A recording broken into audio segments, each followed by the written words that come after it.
from Bob Gerard Dulcimers, and these are my two latest Dulcimer builds. They're on their way overseas tomorrow, but I thought I'd give a little demonstration of their sound. They're the same size, same dimensions, except one is made of all black walnut with a cherry overlay on the fretboard, and the other is all cherry with a black walnut overlay on the fretboard.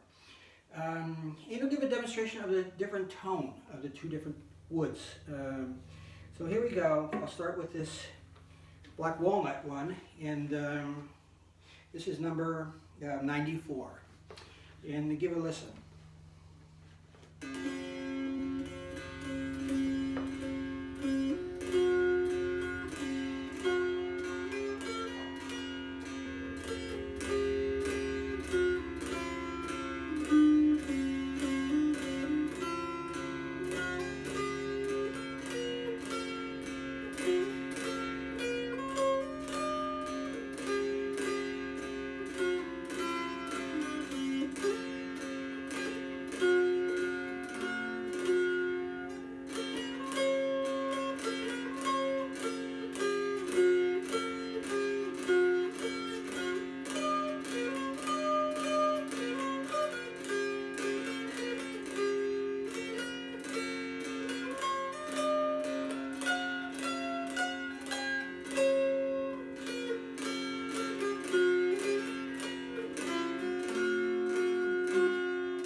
Okay, so that was the all black walnut, and now this is my cherry, all cherry Dulcimer, and this is number 93, and I'll play the same tune and see the sound difference.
Okay, so there is a little demonstration. I think you can notice as I did the tonal differences of the woods. Both lovely sounding instruments, and I'm going to miss them, but I know they're going to a great home. And anyway, there you have this little demonstration of sound from a black walnut mountain dulcimer and a very similar cherry dulcimer. Thanks. Bye now.